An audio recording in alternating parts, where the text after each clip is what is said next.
pessoas bonitas, tudo bem com vocês? Hoje a aula é de quarta-feira, dia 29/4. A prof deixou programado para hoje uma atividade de revisão na plataforma. Você vai entrar e tem como baixar ali uma folhinha de Word que a prof deixou sobre arestas, vértices e faces. É uma atividade bem curta e bem simples que está na plataforma, tá, galera? É uma atividade de uma folhinha só, você vai completar as lacunas com as palavras que estão embaixo no quadro, tá? Vai contar os vértices, vai contar as faces, vai contar as arestas e vai responder ali para mim, tá bom? Ela é bem simples, bem tranquila. Você pode imprimir, você pode copiar no caderno, tanto faz, tá? Daí na próxima live vocês vão me mostrar feita essa tarefa e a gente faz a correção, tá bom? É uma tarefa bem tranquilinha, só para a gente revisar esse conteúdo, tá? Para hoje, o conteúdo de história era da página 295 a 302, e eu vou fazer as devidas explicações agora, que a gente sabe que a plataforma, ela anda deixando a gente um pouquinho na mão, né? Por conta da internet instável e muita gente acessando. Então, a prof continua aqui com os vídeos aqui no canal, tá? A gente começa falando na página 295 sobre o engenho de açúcar. Galera, o que a gente precisa saber agora é o seguinte: a maioria dos africanos que foram trazidos para cá como escravos, obrigados, aprisionados, que vieram para o Brasil, eles vão ser colocados para trabalhar à força em engenhos. Esses engenhos eram ferramentas sem muita tecnologia, tá, galera? De moeção, corte, plantio, eles faziam da cana de açúcar. Então, eles tinham os canaviais, eram plantações de cana.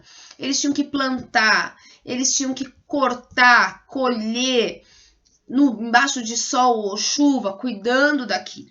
Isso era levado para um local chamado engenho, onde essa cana ela era moída, tá?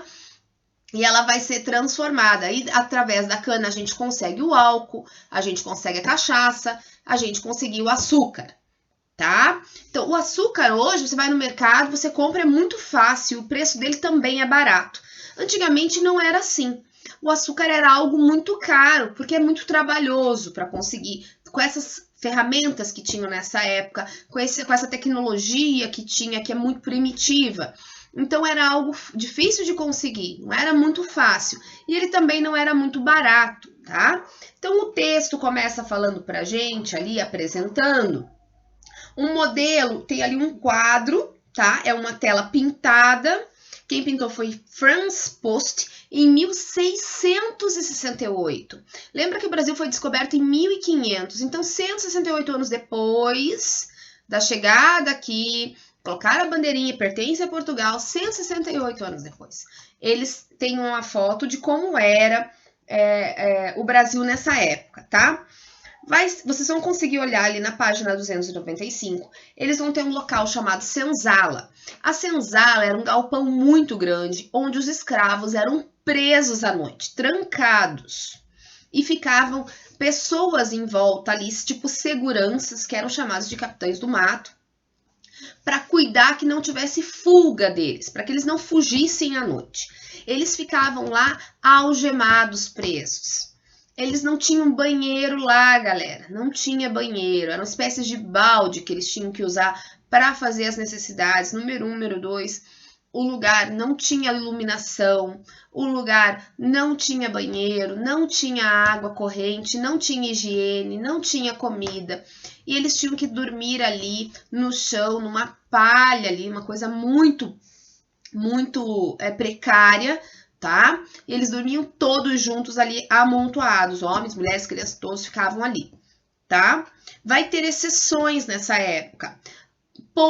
Alguns escravos, principalmente as mulheres e mais velhas, elas poderiam ter alguns outros tipos de trabalho que não do engenho, tá? Algumas mulheres, elas trabalhavam na cozinha da casa grande, que se chamava, que era a casa do dono do engenho, daquele proprietário que era dono dos escravos, que ele tinha dinheiro, ele tinha terras. Então ele tinha uma casa grande, uma casa melhor, uma casa boa, com conforto. E sempre vai ter um quartinho depois da cozinha, né?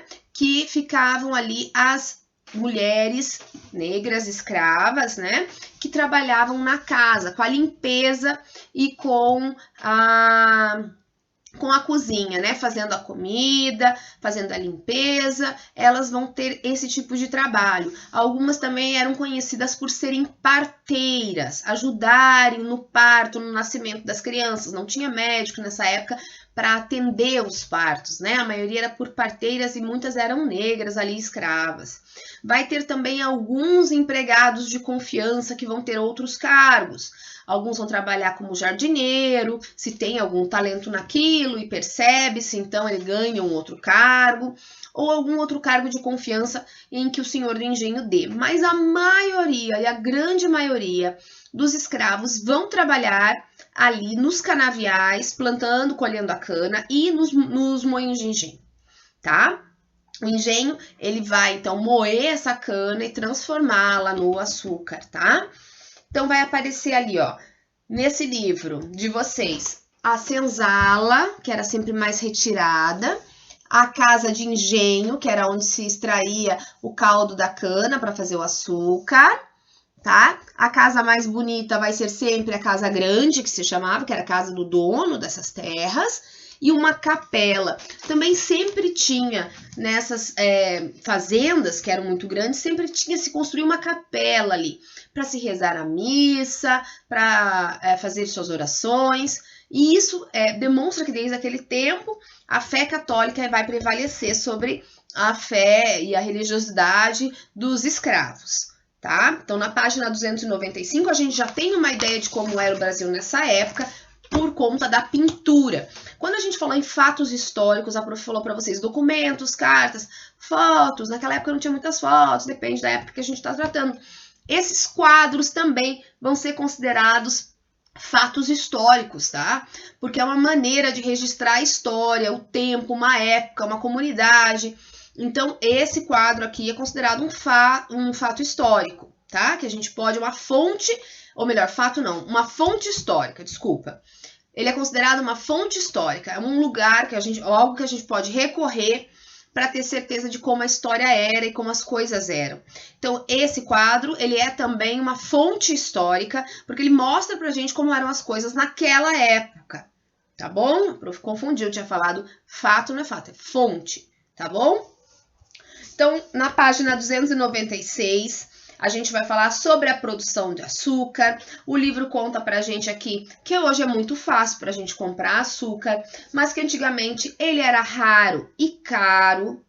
Por isso que só as pessoas que tinham posses, tinham dinheiro, tinham terras, é que conseguiam plantar e transformar para ter mais dinheiro ainda, tá? O preço era alto, era um sinônimo de riqueza, ganhava-se muito dinheiro com essa produção. O que mais que diz aqui no livro? Que os portugueses que para cá vieram, sabendo disso, que era um produto caro, eles vão investir nisso, na produção da cana-de-açúcar, porque eles querem ganhar mais dinheiro ainda. Que todo esse açúcar produzido, ele era exportado para a Europa, ele era vendido para a Europa. O lucro dessa venda, ele vai ficar um pouco com esses senhores de engenho aqui, né, com os donos da terra, com o dono dos escravos, mas a maior parte vai ficar com os comerciantes europeus, que vão vender lá por um preço muito mais caro, tá? Era cobrado também impostos. Galera, a gente acha que só hoje que tem corrupção, roubo, imposto, não. Desde essa época também já vai ter. Os impostos eram muito caros também para serem pagos, tá? Então, quem acabava ganhando muito dinheiro com isso era o governo português daquela época. A gente chama de coroa portuguesa. Coroa porque eram reis e rainhas naquela época, né? Imperadores, reis e rainhas. Então, era a coroa portuguesa, eram os reis portugueses que ganhavam mais dinheiro por conta dos impostos que colocavam para os produtores de cana-de-açúcar, e cachaça aqui, tá? O trabalho nos engenhos vai continuar na página 296, que ele era realizado na maior parte por escravos, que a colheita, os escravos trabalhavam, gente, 18 horas por dia. A gente cansa de ficar 4 horas e meia sentado na sala, fazendo atividade. Imagina eles trabalhando no pesado, é trabalhoso, é cansativo, e eles trabalhavam 18 horas por dia, é muito tempo. E eles trabalhavam muito, eram castigados, ganhavam pouca comida para comer, pouca água para beber, levavam chibatadas, alguns eram cegados, né? Ficavam cegos ali porque as pessoas faziam maldades, cortavam partes do corpo, dedos e mãos, era comum também. Então, assim, era muita judiação, era muito maltrato para os escravos. Eles sofreram muito nessa época, né? Também havia trabalhadores escravizados que realizavam trabalhos domésticos. É o que a prof estava contando, alguns vão falando trabalhar nas cozinhas, na limpeza, nos jardins, né? Então, cuidavam dos filhos também dos senhores de engenho, né? Também como babás ali. Então, assim, o trabalho era obrigado. Isso não quer dizer que você trabalhava na casa do dono do engenho era tão bom assim também. Eles também apanhavam, eles também eram castigados, eles também eram presos. Então, assim, não importa qual serviço se fazia, não era algo agradável, porque quando você é obrigado a fazer aquilo todos os dias, sabendo que você nunca vai se livrar daquilo, e você é castigado fisicamente, então foi muito, muito triste essa parte da nossa história. É uma mancha, assim, que a gente tem na história do Brasil por conta da escravidão. Eu acredito que a gente vai falar um pouco mais pra frente, eu acho que sim, sobre a resistência à escravidão. Eu tenho que olhar ali no volume 2 se a gente vai tratar mais disso, mas eu já adianto para vocês que acho que uma das coisas que mais poderiam nos envergonhar aqui na nossa história é que nós vamos ser o último país a abolir a escravidão. E isso é uma coisa muito triste. Muito triste. E antes da gente conseguir libertar os escravos, em 1888, vão acontecer algumas leis que vão abrandando um pouco para tentar satisfazer a Europa. Né? A Inglaterra, a gente vendia muita coisa para a Inglaterra, e a Inglaterra começou a nos dizer que não iria mais comprar nossos produtos aqui, nessa época, se a gente continuasse com a escravidão. Então o Brasil fala, não, calma aí, que eu vou dar um jeito. Ele cria uma primeira lei, que é a lei do sexagenário. Nessa lei, os escravos com mais de 60 anos, 60 ou 65, gente, não vou lembrar agora, porque eu já tá com dor de cabeça. Eles eram libertos, não podiam mais ser escravos. Mas a gente não pode esquecer que essa lei é tão sem pé e cabeça que nessa época a média de vida das pessoas era de 45 anos. As pessoas não chegavam numa longevidade nessa época. As mulheres morriam mais cedo por conta dos muitos partos. Os homens morriam mais cedo por conta também do trabalho ser mais pesado, por não ter vacinas, por não ter medicação, por não ter tecnologia, por não ter hospitais especializados. Então as pessoas morriam antes nessa época. Era difícil chegar nessa idade, muito mais difícil para um escravo, com tão pouca comida, tão pouca água, tão pouca dignidade. Chegar vivo nessa época era uma lei que servia para poucos. Então, assim, começa com uma lei absurda que se cria só para apaziguar a Inglaterra. É muito triste a gente olhar para trás e ver isso.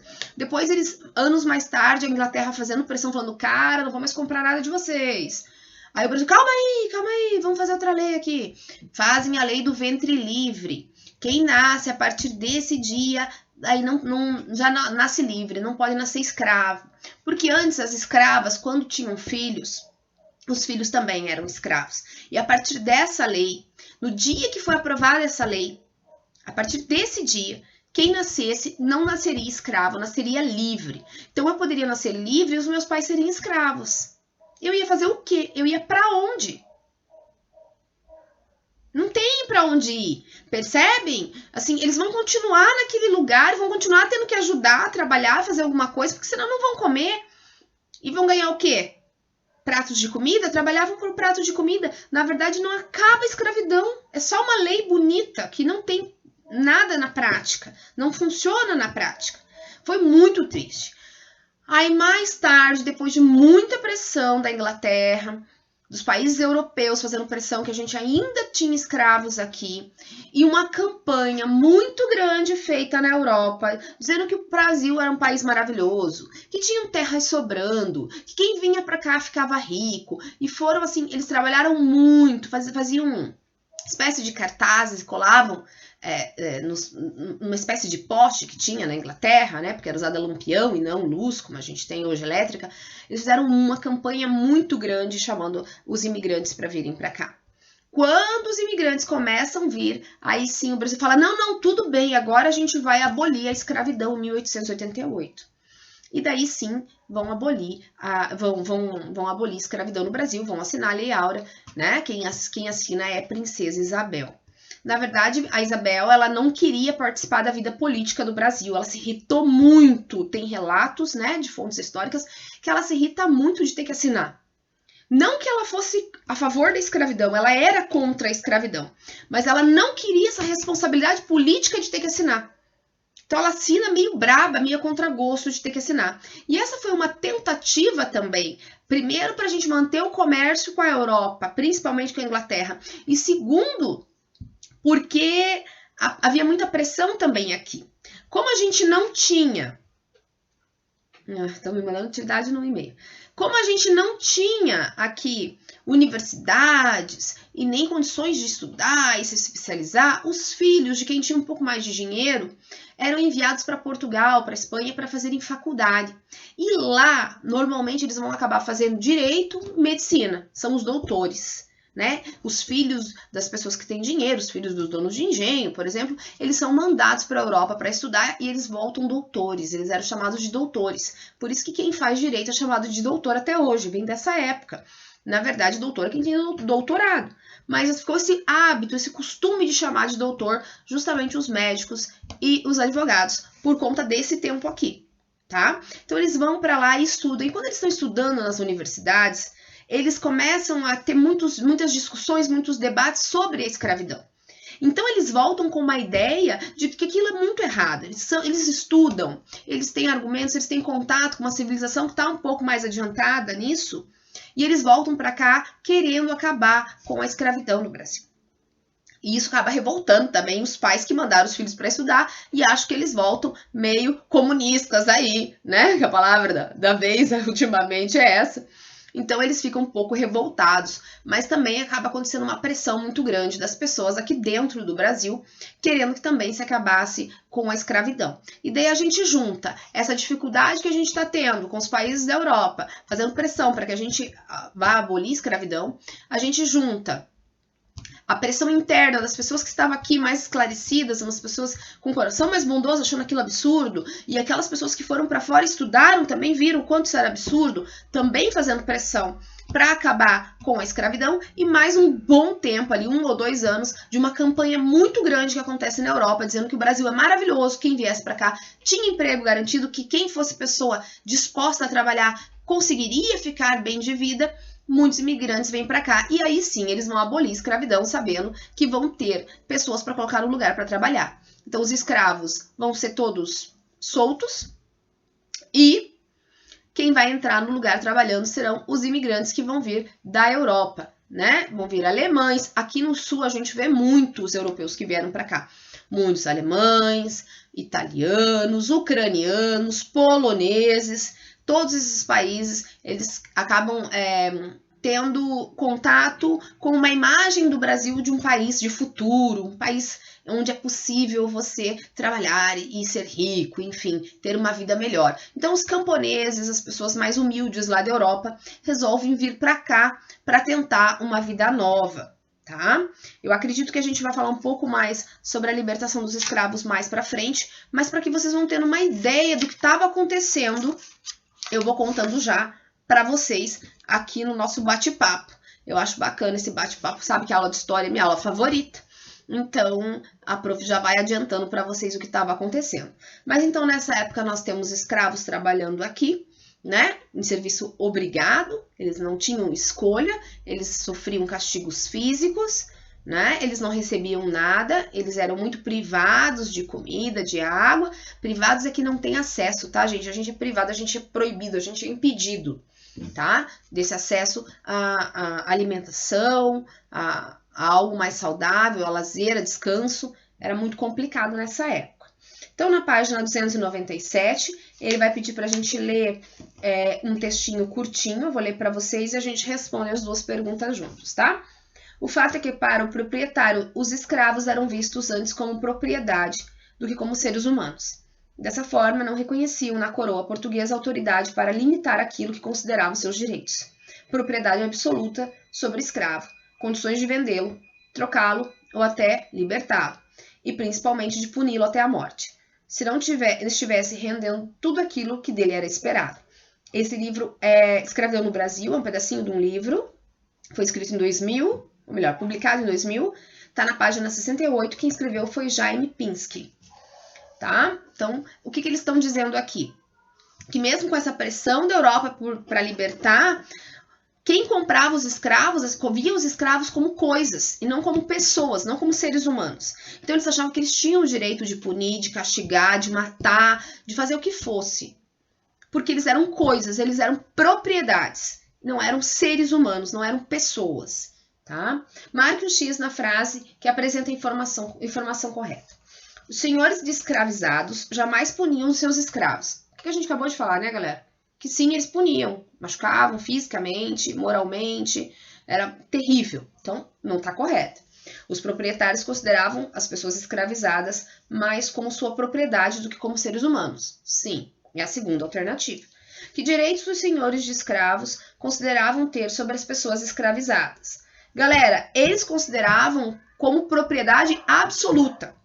Isso tem que aparecer na sua resposta. Então, eles acreditavam que as pessoas escravizadas eram propriedade absoluta do seu senhor. E que esse senhor tinha todo o poder sobre aquela pessoa escravizada. Tá? Na letra C, qual sua opinião sobre a maneira como os senhores de escravizados tratavam as pessoas escravizadas? Você acha justo manter uma pessoa na condição de escravo? Gente, é só você pensar. Para a gente responder isso, não tem uma resposta errada. Porque não tem duas respostas possíveis por essa pergunta. Não tem. É só a gente brincar de empatia. Lembra que a prof fala desde o primeiro dia de aula, lá a gente fez uma dinâmica sobre empatia, a prof explicou, empatia é usar a sua cabeça para tentar entender o coração de outra pessoa. É uma tarefa difícil, a gente vai levar uma vida inteira tentando exercitar a empatia e por vezes a gente não vai conseguir. É só você pegar uma discussão ou achar que você é mais certo que o outro, que você tem mais razão que o outro, que a sua empatia já foi por água abaixo.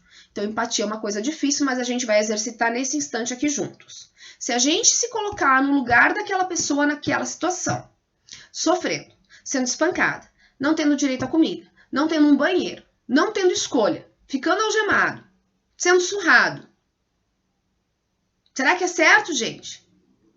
Por óbvio que não é certo. Não tem uma outra resposta possível. É impossível a gente dizer sim, é certo. É certo, a gente... Imagina você no lugar daquele escravizado. Então não tem resposta, ah, sim, é possível. Não, gente, nunca será possível. Isso nunca vai ser algo bom. Nunca é algo que Deus espera de nós. Ele espera que sejamos boas pessoas, né? Como que a gente pode ser uma boa pessoa se a gente considera o outro uma coisa e não uma pessoa? Impossível. Então, eu tenho certeza que os meus alunos nem vão pestanejar. Vão olhar para mim e falar, prof, por óbvio, né, prof? Não tá olhando esse vídeo e falando comigo. Aí na sua casa, tenho certeza que são extremamente inteligentes e já sabem fazer exercício de empatia. Então, claro que a gente vai achar absurdo. Não é verdade? Absurdo isso. Então, ó, pergunta o livro, né? Pergunta sem pé e cabeça, gente. Claro que é absurdo, né? Na página 298, a gente vai falar sobre sociedade colonial. Essa sociedade colonial, gente, é como era a sociedade nessa época em que o Brasil era colônia de Portugal, ok? Então, o que acontecia? A gente tinha o que a gente chama até hoje, tem gente que ouve e fica com o cabelo arrepiado porque não entende muito bem quando a gente se refere. A gente vai ter ali sociedades patriarcais. Tá? Isso não é papo de feminista, isso faz parte da história, tá? As famílias patriarcais são aquelas em que o pai tem a última, a primeira e todas as palavras, em que a mulher obedece, os filhos obedecem e o pai manda e desmanda em tudo. Ele escolhe tudo. Ele escolhe o que o filho será, qual é a profissão que o filho vai ter, o filho não pode escolher. Ele escolhe com quem o filho irá casar. Ele escolhe com quem a filha irá casar. As mulheres nessa época não vão para as escolas, elas não podem estudar. No máximo, elas vão ter um professor particular que vai ali na sala de casa, embaixo dos olhos da mãe, ensiná-la a ler e escrever e só. Tá? Ela tem que aprender a bordar, cozinhar, lavar, passar e engomar.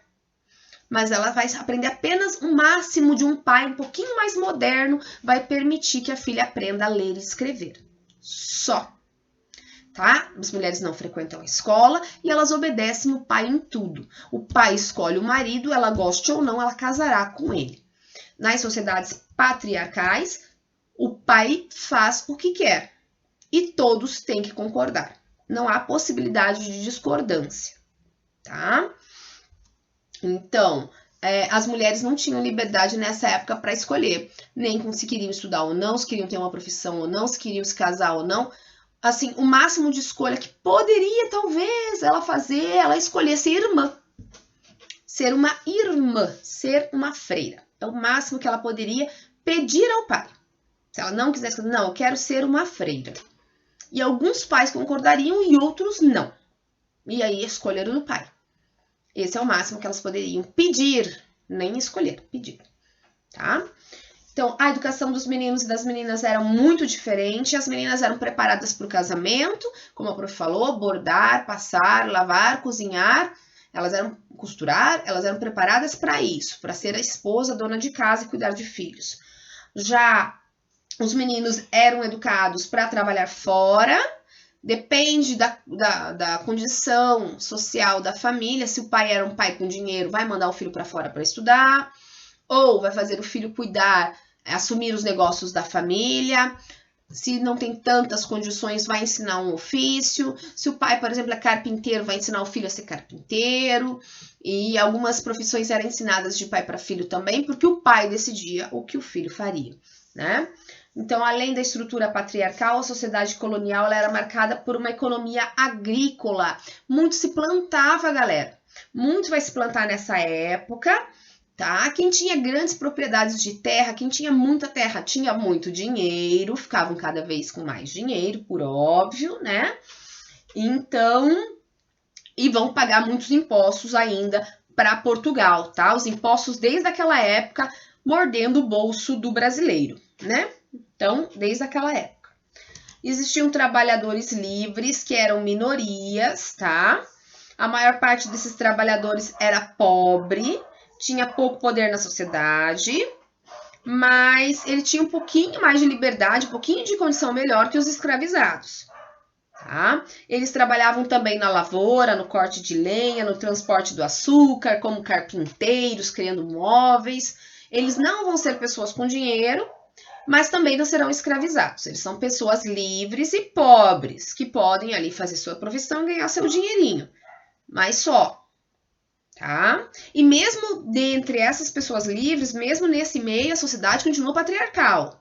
O homem continua achando que ele tem todas as palavras, a mulher tem a obrigação de obedecer, os filhos têm a obrigação de obedecer e ele decide tudo, sendo pobre ou rico, tá, gente? Essa época é marcada pela sociedade, pela família patriarcal, seja de pobres ou ricos, ok? As mulheres pobres auxiliavam seus familiares na lavoura, então se precisava, as mulheres iam trabalhar com o pai, com os irmãos ali também, né? Cuidavam dos serviços domésticos. Em geral, também deviam obediência a alguma figura masculina, como um parente ou o marido. Então, elas obedeciam o pai, se não tinha o pai, era o marido, se não tinha pai e marido, era o irmão. Sempre a figura masculina é que vai tomar as decisões e elas devem obedecer, obediência, tá? Não pode discordar. Sente o drama, gente. Aí, a gente vai falar na página 299 sobre a resistência à escravidão. Os africanos e afrodescendentes, lembra que eu falei que vai ter uma época que vai começar a nascer alguns livres também? Eles vão resistir à escravidão. Claro, gente, quem é que vai estar feliz vai ficar, tudo bem, então sou escravo. Ninguém nunca vai ficar tranquilo e sem se revoltar com essa situação, por óbvio, né? Eles tentam a todo custo preservar sua cultura e as práticas religiosas. O que vai acontecer é o seguinte, vai acontecer que a prática religiosa dos afrodescendentes, dos africanos que vieram para cá, ela vai ser proibida, tá? Era proibido eles cultuarem os seus deuses e era extremamente proibido ter outra fé que não fosse a fé católica. O que eles vão fazer é a associação. Eles vão associar um deus deles para um santo católico, para poder fazer suas festas, seus louvores, seus cantos, eles vão fazer essa associação. Eu vou dar um exemplo aqui. Existe uma santa chamada Nossa Senhora dos Navegantes. Tá? Na cultura africana, ela é chamada de Iemanjá. Então, eles não podiam falar que estavam fazendo uma festa para Iemanjá.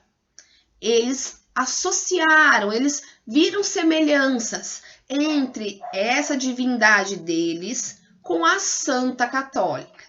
E aí sim, os senhores de engenho não batiam, não puniam e não proibiam, tá?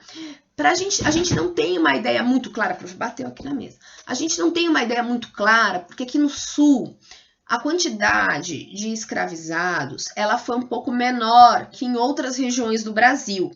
A gente vai ter aqui no sul uma quantidade de imigrantes muito grande, maior até, né? Paraná, Santa Catarina e Rio Grande do Sul vão ter muitos imigrantes.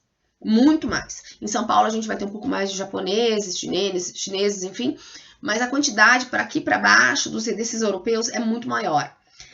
Lugares como a região norte, ali nordeste, como Pernambuco, Bahia, o Rio de Janeiro também vai ter uma quantidade maior de africanos lá. Então essa cultura vai se preservar muito mais lá do que aqui, com o passar dos anos. Se a gente for hoje para Salvador, capital lá do estado da Bahia, vai ter uma igreja chamada Igreja do Nosso Senhor do Bonfim. E eles vão fazer ali missas. Se a gente tivesse em sala, eu passaria o vídeo para vocês, tá, galera? Tem vídeo no YouTube disso, se quiser procurar. Tem missas lá que são feitas com uma mistura de religião africana com religião católica. Tem igrejas que são mistas. Então, eles cantam em línguas africanas, cantos para esses santos católicos, que a gente sabe que veio lá de trás dessa associação da divindade africana com o santo católico. É uma mistura muito interessante da gente ver. E a fé é a maneira que eles conseguiram de preservar isso que eles acreditavam. E a sua fé foi fazendo esse tipo de associação. As missas lá são muito bonitas, tá? E esses cantos em línguas africanas também, nossa, arrepia, muito bonito essa fé. Principalmente, tem uma missa especial no final do ano para Nossa Senhora dos Navegantes, né? Que é uma missa muito linda também. Que é para essa santa que protege as pessoas que, né, os pescadores que vão ao mar, enfim. Então, é uma missa muito bonita, que acontece numa igreja católica lá, mas há essa mistura. Então, é uma maneira de tentar preservar. Aqui pro sul, a gente não vai sentir tanto isso, né? Mas lá para cima, quanto mais a gente sobe no mapa, a gente percebe essa mudança, essa tentativa de preservar essas tradições africanas, tá bom? Então, eles vão tentar preservar sua cultura, como as práticas religiosas, festas e comemorações. Além disso, muitos escravizados procuravam causar prejuízo aos senhores, por exemplo, trabalhando num ritmo mais lento, quebrando ferramentas, queimando plantações de cana-de-açúcar. Os escravizados também fugiam e formavam comunidades em meio à mata em regiões de difícil acesso. Essas comunidades eram chamadas de quilombos. Então, assim, galera, Pensa que a Prof contou para vocês que o Brasil ele vai ser colonizado principalmente na faixa mais próxima ao litoral, que é esse lado de cá do mapa do Brasil, coxinha que a Prof desenha no quadro, né? Parece uma coxinha meu Brasil. Então, esse cantinho aqui, próximo ao oceano, vai ser a parte que vai ser colonizada primeiro. Lembra que a gente falou dos indígenas e tal, pela dificuldade, né? Então, os portugueses vão ficar sempre mais para cá. Ocorre que nessa época, lembra que não tinha luz elétrica, não tinha rua, não tinha asfalto, não tinha meios de transporte como a gente tem hoje. Acontece que os escravos, quando fugiam, eles se embrenhavam, se metiam lá no meio da mata fechada e andavam quilômetros ali para conseguir se esconder quando eles conseguiam fugir dessas fazendas, tá? E eles acabam, quando tem essas fugas de escravos, eles acabam criando comunidades. Essas comunidades vão existir, vão plantar. Muitos escravizados que vieram lá da África, eles tinham conhecimento de metalurgia, sabiam fazer coisas de ferro, né, instrumentos de trabalho. Então, eles vão usar os conhecimentos que eles tinham na terra deles, mais o que aprenderam aqui, e vão tentar plantar, vão tentar criar alguns animais, vão tentar sobreviver justamente nessas comunidades. Essas comunidades vão ser chamadas de quilombos. Cada quilombo vai ter um nome, tá? Sempre associado à cultura africana, nome de animais, tá? Eles vão criar esses quilombos vão ser lugares, são refúgios, são lugares para se esconder, para se proteger. Normalmente, por eles entenderem de metalurgia, eles vão fazer também alguns instrumentos para se defender, lanças, facas, enfim, para tentar se proteger de quem fosse tentar resgatar esses escravos que fugiram, tá bom? O que a gente pode falar sobre os quilombos, galera? Tem algumas polêmicas aí a respeito. Tem pessoas que já indagaram assim para mim. Professora, você sabia que os negros, alguns negros, eles tinham escravos negros também? Sim. Lembra quando a gente conversou sobre as primeiras cidades que se formavam perto dos rios? Lembra lá atrás naquela conversa? E a prof falou para vocês, quem era vencido na guerra era feito de escravo. Não só na África. Não só na África. A gente vê isso desde Roma, lá atrás. Então, desde lá de trás, os romanos, naquela época, quem era o povo vencido era escravizado. Na África não era diferente também. Então, veja, eu fui trazida para cá, obrigada. Passa alguns anos, sei lá, 2, 3 anos. Vem alguém da tribo inimiga que me capturou e me mandou para cá, escravizado também. Ele é meu amigo? Não, ele é meu inimigo. Então, sim, vão ter tribos rivais ali e uns vão acabar até tendo esse caso de ex-escravizados que fugiram, terem escravos, porque eram de outras tribos. E aí tinha essa rivalidade entre tribos, tá, galera? Isso também vai acontecer. Não na proporção, nem na maldade, nem nos castigos em que tinham com o homem branco fazendo isso, tá? Os portugueses aqui, o nível era outro, tá? Mas vai acontecer também. Num nível muito menor, uma quantidade muito menor, e em casos muito específicos dessa disputa entre tribos, ok? Que aí é uma história longa entre eles lá. E aí sim, pode acontecer. Mas dentro dos quilombos, então a prof vai fazer essa leitura aqui para vocês e já faço mais algumas explicações, ok? Muitos quilombos se organizavam de forma parecida aos reinos que existiam na África. Geralmente, cada quilombo tinha um chefe que tomava as decisões procurando ouvir os outros membros da comunidade. A gente já falou sobre isso com os indígenas, né? Sempre o chefe procurava ouvir as pessoas ali da sua comunidade. As propriedades dos quilombolas eram a produção de alimento e defesa do quilombo, ou melhor, as prioridades, né? O que era de principal nos quilombos, produzir alimento e proteger suas pessoas, né? Que normalmente eram os escravizados que fugiam. O que sobrava de alimentos era trocado por armas e também por produtos como sal e tecido. Prof. Mel, com quem eles trocavam? Lembra que a gente falou que tinham algumas pessoas que eram pobres, homens brancos, livres, pobres? São esses que vão trabalhar com vendas e que sim vão fazer acordos com os ex-escravizados que moram em quilombos. Eles fazem acordos de venda, troca de produtos, sim, tá?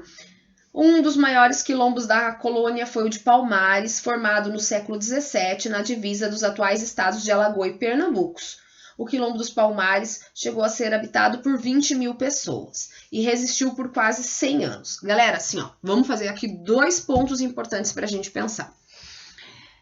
Dentro de Palmares, Palmares era um conjunto de quilombos, tá? Palmares, a gente fala o quilombo de Palmares, ou do Palmares, mas na verdade são vilarejos lá dentro. Cada vila dentro do quilombo era chamado de mocambo. Então eram vários mocambos que formavam o quilombo.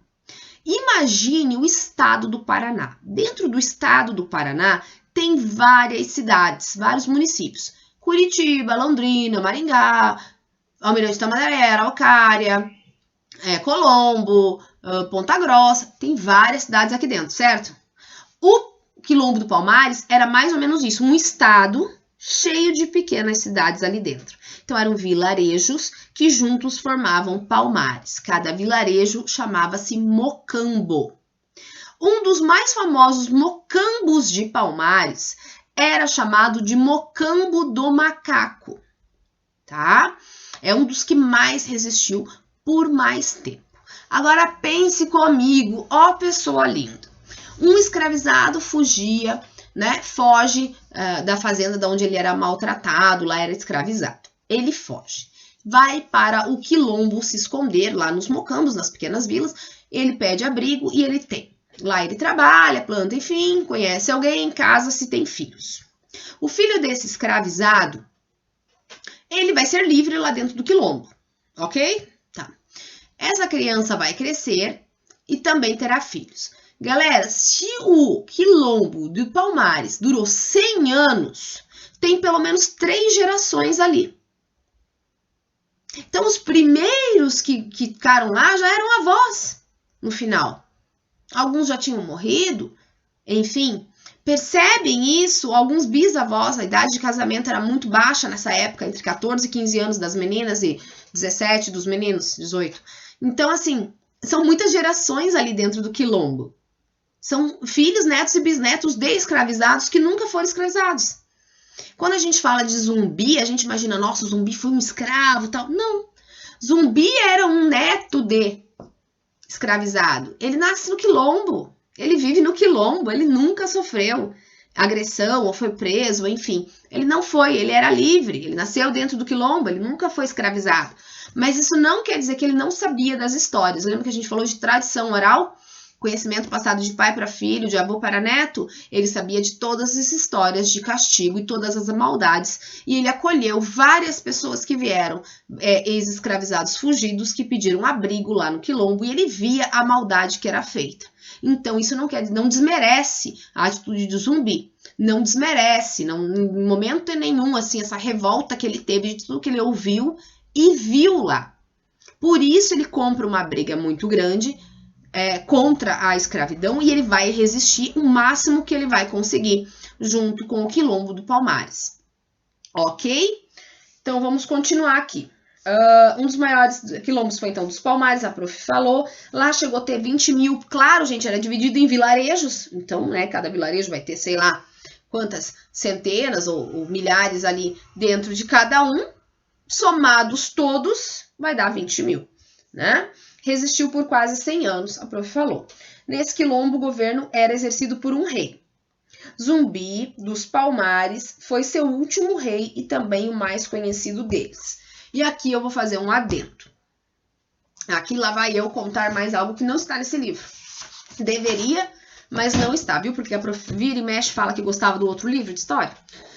Gente, um dos líderes que deveriam ser mais conhecidos de Palmares era chamado de Ganga Zumba. Ganga Zumba também foi um rei de Palmares. E ele, Zumbi, ele vai governar Palmares por muito tempo. Ocorre que Palmares, o tempo todo, ele era atacado. Porque os donos de fazenda ficavam revoltados com os escravos que fugiam e queriam seus escravos de volta. Então, eles contratavam pessoas, mercenários, capitães do mato e até a própria polícia, porque era propriedade naquela época, escravo era propriedade por lei, então a polícia intervinha também a favor dos senhores de engenho, dos donos de escravo. Então, ocorre que virava e mexia, Palmares era atacada. Virava e mexia, Palmares era atacado. Passava um tempinho, Palmares era atacado de novo. E eles tinham que lutar, guerrear sempre para tentar manter seu território. Aí, cada um daqueles vilarejos que a prof falou, que são os mocambos, eram atacados e eles tinham maneiras de se comunicar com os outros vilarejos, que estavam ali alguns quilômetros para frente, para avisar, e todos vinham e tentavam ajudar aquele que estava sendo atacado. Ocorre que eles estavam para ser atacados por uma grande quantidade de pessoas. O governador de Pernambuco chega, manda um mensageiro para avisar o seguinte: vamos fazer um trato? O trato é o seguinte: vocês devolvem todos os escravizados que fugiram. Quem nasceu aí e era livre, fica livre. Os mais velhos, também ok. Já estão bem mais velhos, né? Então, fica livre também. Vocês entregam, então, os mais jovens, né, que são escravizados fugidos, quem era livre continua livre e os mais velhos não vão sofrer. O Ganga Zumba pensa o seguinte: a gente está há meses aqui sendo atacado constantemente. Será que não vale a pena eu tentar salvar pelo menos as crianças e os idosos para não morrerem massacrados? Será que não vale a pena eu dar a oportunidade de quem nasceu livre continuar livre? Será que eu não consigo ajudar mais pessoas fazendo esse acordo? E ele pensa e reflete muito e ele fala assim: gente, melhor eu aceitar isso aí, porque alguns eu vou conseguir salvar. O medo dele era das crianças e dos velhos não resistirem ao ataque e morrerem. E ele se responsável por muitas mortes. Ele já tinha sido responsável por outras lutas, outras guerras que foram travadas ali, e ele sabia da quantidade de pessoas que morria cada vez. Não tinha remédio, não tinha hospital, não tinha vacina, lembra? Então era mais difícil, mais fácil de morrer. E ele para e pensa e ele fala assim: ó, galera, vamos fazer uma reunião e o negócio é o seguinte. A proposta foi essa. E o zumbi fala assim: negativo, a gente vai lutar até o fim.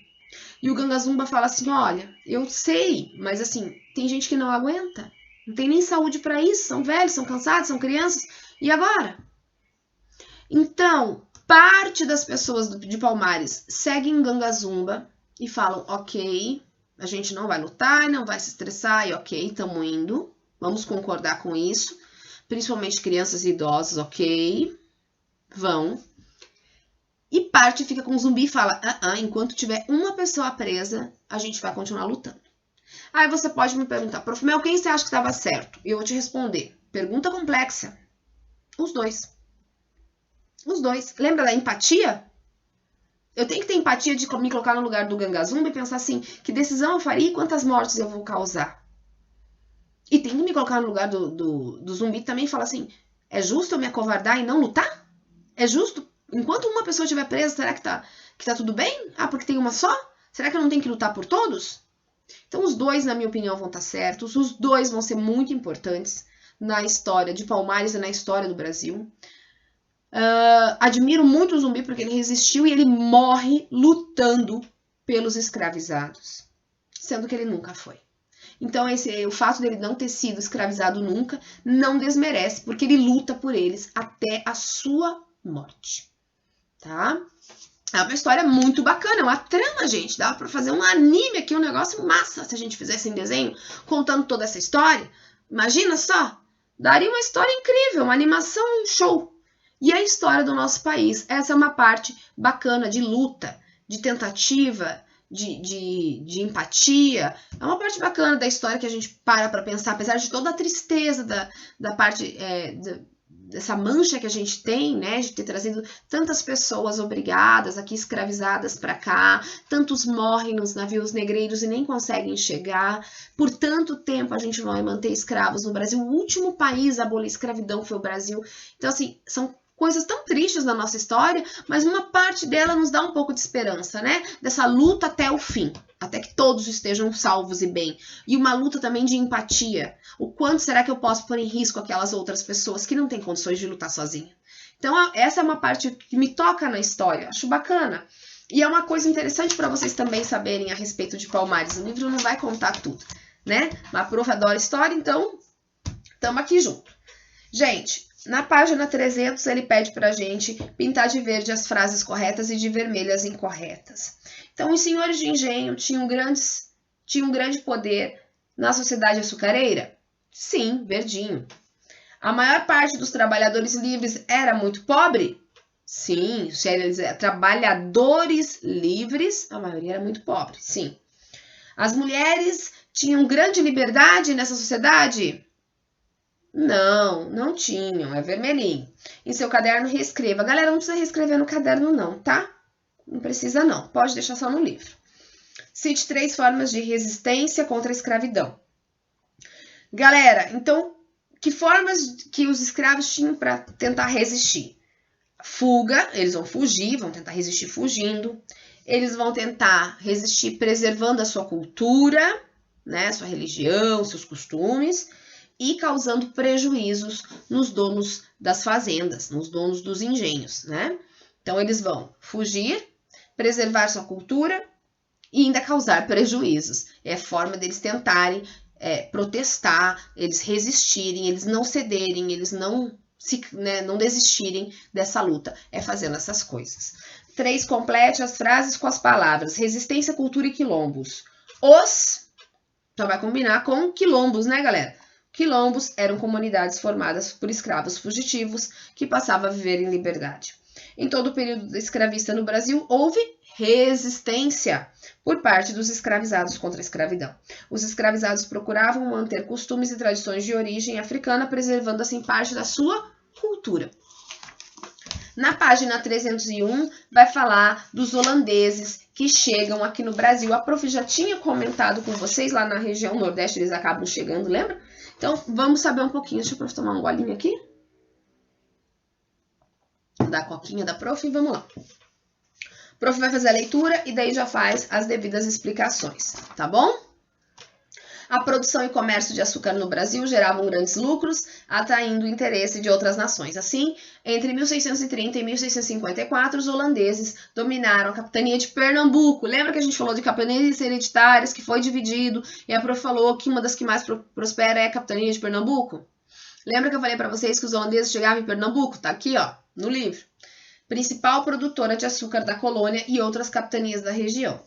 Durante o período de dominação, diversas transformações foram realizadas pelos holandeses, principalmente na cidade de Recife, como a abertura de novas estradas, pavimentação de ruas, construção de pontes e canais. Além disso, os holandeses facilitaram os empréstimos aos senhores de engenho para que realizassem melhorias em suas propriedades e ampliassem a produção de açúcar. Os holandeses trouxeram diversos cientistas e artistas ao Brasil com o objetivo de conhecer e registrar informações sobre o território ocupado por eles. Entre os artistas, Frans Post e Albert Eckhout foram os que mais se destacaram. Por meio de pinturas e gravuras, eles registraram diversas paisagens e aspectos da vida e da cultura local. Galera, tem um quadro ali, tá? É folha de rosto da obra História Natural do Brasil. É uma obra de arte que foi feita para primeira folha do livro, de um livro, a gente chama de folha de rosto, que é a primeira folha de um livro, tá? Sobre o Brasil. E olha que bonito que foi essa ilustração. Muito bonita, né? Olha os indígenas ali. Olha que bacana, muito lindo.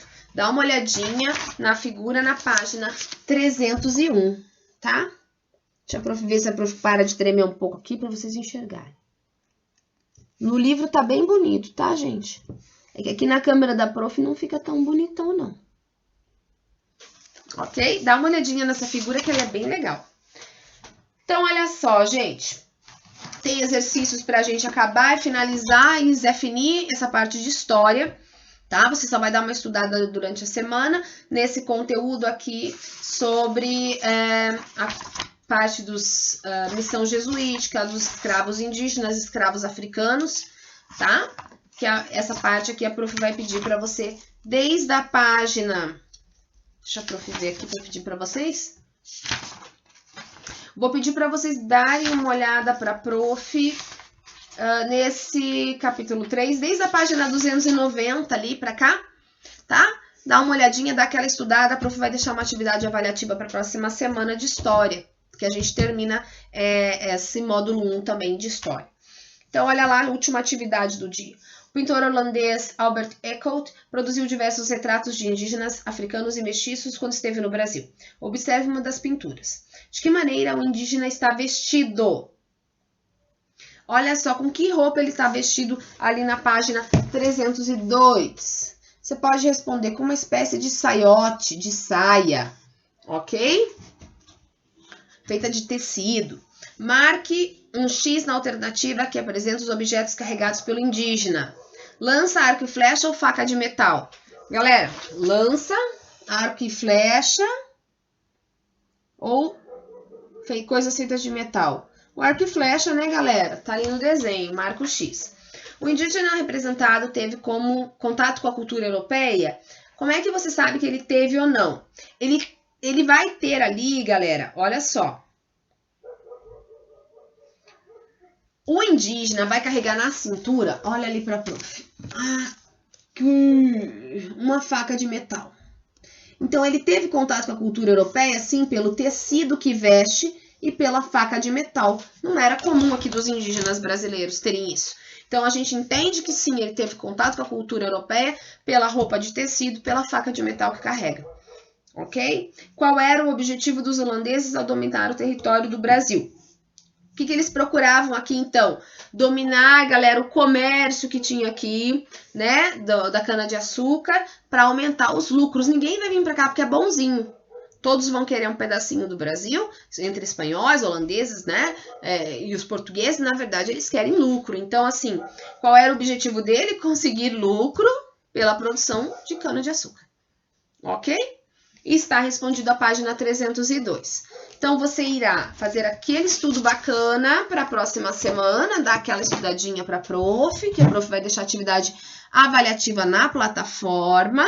A prof deixou para hoje, então, uma atividade lá na plataforma, que a prof já explicou, né? Que é a atividade que vai ter lá arestas, vértices e faces. É muito simples, uma folha só, é curtinho e tranquilo, tá, pessoas bonitas?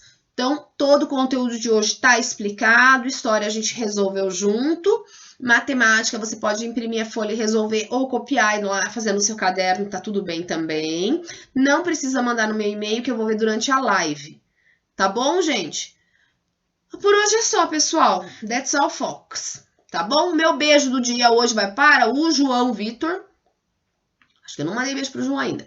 Ele adora a aula de história, então vou mandar o meu beijo para o João Vitor.